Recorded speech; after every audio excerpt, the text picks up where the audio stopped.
We're not done with DNS or routing yet, but the next talk is one of two from Bojan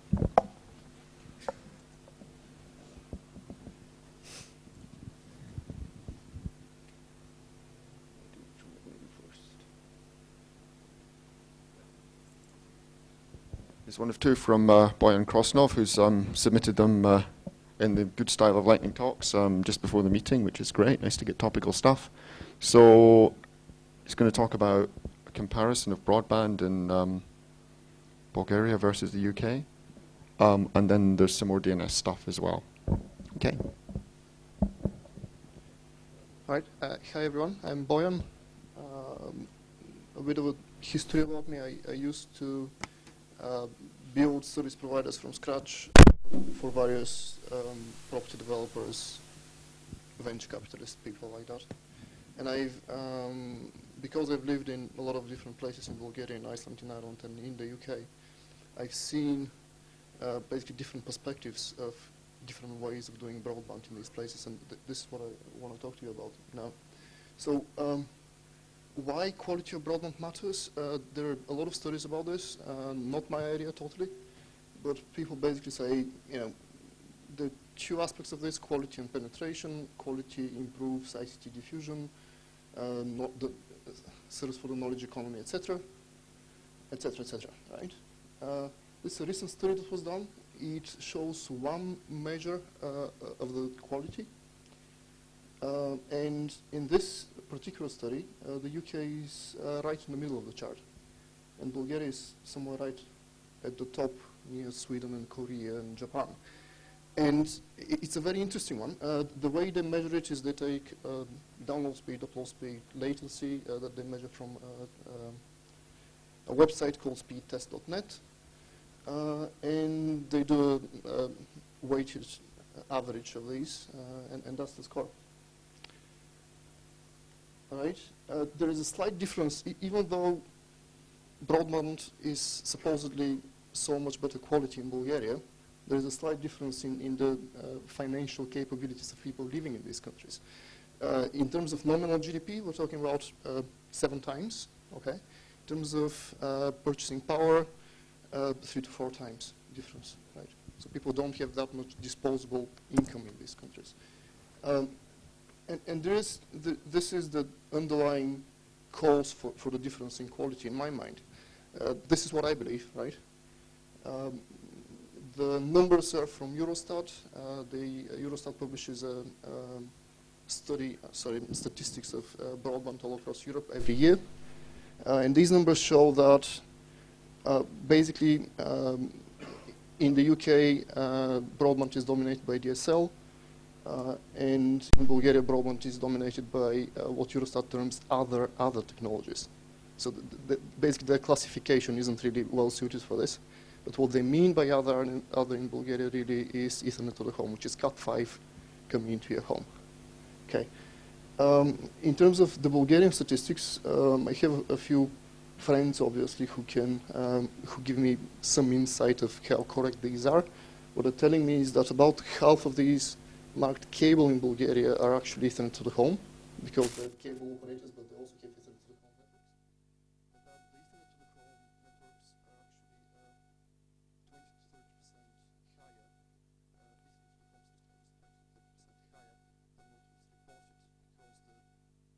home system is 20 to 30% higher than what was reported, because the statistics people in Bulgaria don't talk to all the small operators, but they talk to only the big ones. So, yeah, it seems to me that in the UK, you guys invested in upgrading BT's network. In Bulgaria, we invested in building alternative networks. For me, it's that straightforward. So what are these Ethernet to the home ISPs? How do they look like? They are infrastructure-based, meaning they own the whole network, the fiber in the ground, the switches, the cable going into customers' home, right? They're fairly small, between 1,000 and 50,000 subscribers. Below 1,000 subscribers doesn't really make sense for them. I know quite a few of these which are just slightly over 1,000 subscribers. There has been some consolidation. There has been a lot of selling basically a lot of smart entrepreneurs in Bulgaria building small ISPs and then selling them off to foreign investors, which helps a lot in the consolidation, but there's still a lot of really small ones, around 1,000 subscribers. The really successful ones of these are around 50,000 subscribers, and there are a good number of these, say 6 or 10 in the country, somewhere in that range. They're virtually debt-free. They're near monopolies in the areas that they serve, meaning not because of any regulation or anything, but if you're an ISP like that, once you get established in an area and you provide a good service, it's a lot harder for other people to come in and steal your customers, because their penetrations are lower, their costs are roughly the same, and it's a lot harder for them. The ones that I have access to in terms of financial commercial information have grown organically in the last 10 years, right? Meaning that they have no significant outside investment. Okay. A bit more on commercials. Very low customer acquisition cost. A lot of this caused by technology. A lot of it caused by other factors. A lot of customers are prepaid, so you don't have a 12-month contract. You have a 1-month contract. When it expires, if you don't pay on the right day, your internet stops working, right? Fairly high churn rate, which is mostly caused by late payments, because a lot of payments are actually manual, people going to desks to pay their service.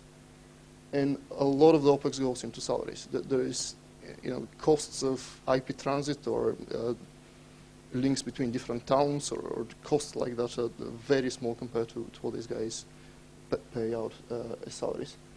How did it happen? Very light regulation. There wasn't much in Bulgaria to stop you from digging the street and putting your cable in the ground, right? There wasn't the crazy health and safety stuff, okay? It is a bit harder now, but still it is fairly easy for someone to come in, put a duct in the ground and pull their own fiber in. A lot cheaper than here, okay? Now, to technology, which is my field. The way these guys operate is that they have a lot of in-house or local, meaning Bulgarian, research and development. So they use Bulgarian vendors so the actual hardware is built in China and it's developed in terms of board layout, etc., in Bulgaria, etc. I'll show you some samples of the hardware afterwards. They have extremely good procurement. They push their vendors to very low prices, and they don't use your usual large corporations for vendors. They use vendors that that are of similar size to them, so that they can have a good relationship with them. And in terms of technology, it's a good mixture of technologies and topologies. Some of them have fiber to the basement and then Cat5 up the riser. Others are Cat5 along the street, which is a very interesting concept. And others are GPON or GEPON. And in terms of TV services, some of them do IPTV, others do RF overlay. So others have like a parallel cable TV network right next to the Ethernet to the home network. In terms of roles of the different devices in the networks, they run a fairly dumb access network, not completely dumb, right? So they're not unmanaged switches. You have some I would call it semi-smart access network. So they would have like VLAN per customer, some level of QoS, and if they do IPTV with multicasting, they will also have IGMP snooping in the access devices. But that's it, right? They don't do shaping, they don't do anything else in the access network. And they have smart aggregation, like next generation access BRSs, which give them VLAN per customer, VLAN per group of customers, and all that stuff. How does it look? Well, the Ethernet along the street topology is built on basically these two components. That's your access network. However, it may sound strange to you, but this is the device used in the access network, okay? What they do with it, they put it in a weatherproof housing, like an IP50 whatever housing. They power it over Cat5. They can power a chain of these devices over Cat5. They have the right, powering technology for them. They're remotely managed, so the 6-pound one is not remotely managed, and there's still a few of these used around the networks. The 10-pound one is remotely managed. It's managed by using a protocol by the chip vendor. So the Riotech, who do the chip on the switch, have a protocol for managing it. So you don't need a CPU in the switch in order to be able to manage it. And the protocol is, read register, set register, very simple. And the other thing is, this is a 15-pound or less pingable TCP/IP stack on a chip, right? And a lot of them do alarms or management of switches through one of these. So you can have the 6-pound switch with management just by putting one of these on it. And the other thing I've seen it's being used for is monitoring. So they, every 10 customers or so, they'll have one of these in the network. And a particular ISP there does ping these things once every second, right? So they have basically a piece of software that goes through all of the pingable boxes around the network every second. Fiber to the premises. This is how you do fiber to the premises. 40-pound switch, manageable with VLANs, IGMP, snooping, QoS, gigabit uplink. You have a couple of media converters to get on fiber between the basement of the block and your POP, right? And that's it. That's your access network. Okay? So what is an NGA BRAS? This is an NGA BRAS. It's a standard server, right? With the two popular technologies. Well, obviously some of the operators in Bulgaria use the likes of Juniper, Redback, or Cisco, if you can say they have features like that, for the same thing. But most use Linux on lower cost servers, not like this. A small fraction use other networking software on slightly higher end servers to do a lot more customers per server. And the myths of the past that the x86 architecture is not suitable for doing networking stuff are just false, right? You can do a lot of routing on one of these machines. With Linux, you can do a few gigabits. Okay, with the right kind of software on this, you can do tens of gigabits on just a standard 2U server. Okay, so this is it. There aren't many answers in this. I hope you found it interesting, and I'm open to any questions.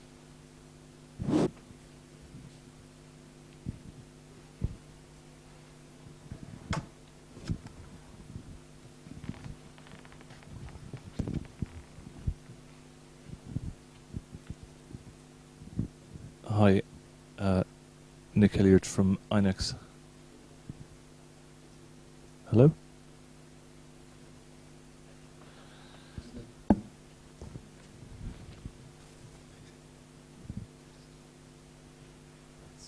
Hi, Nick Hilliard from INEX.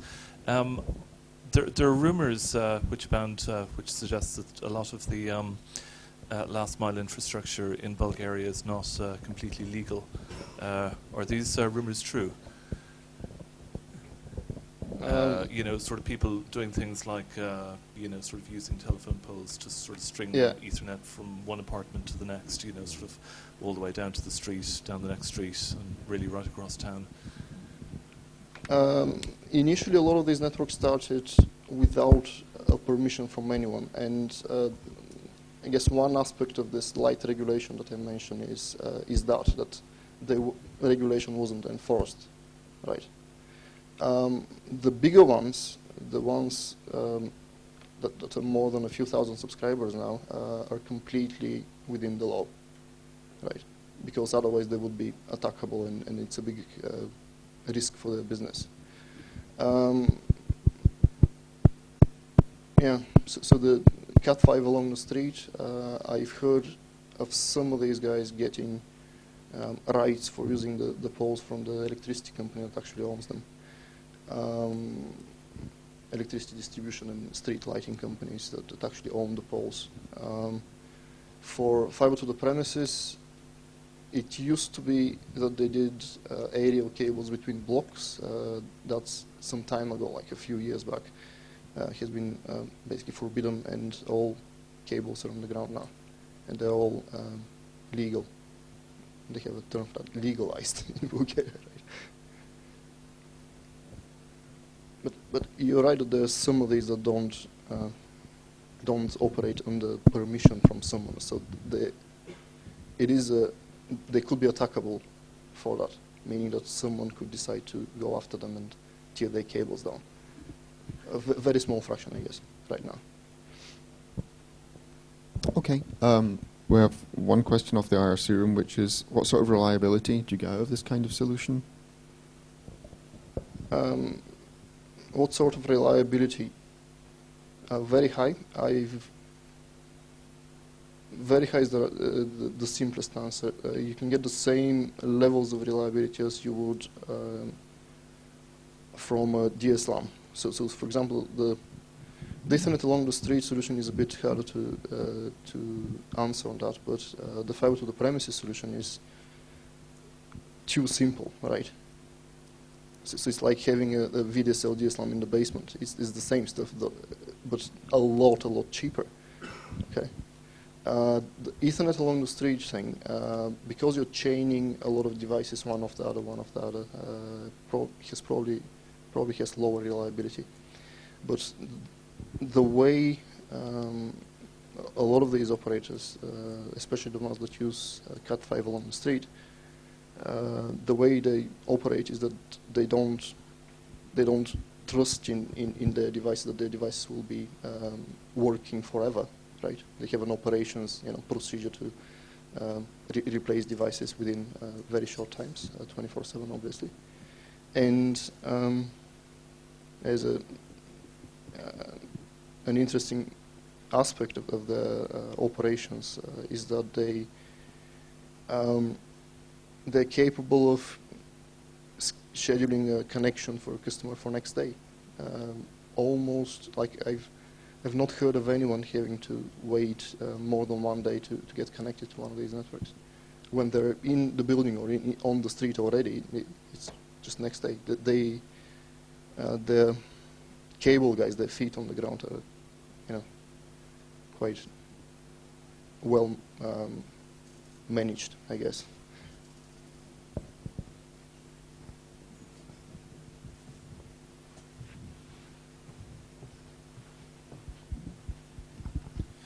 Dave Readers at Internet.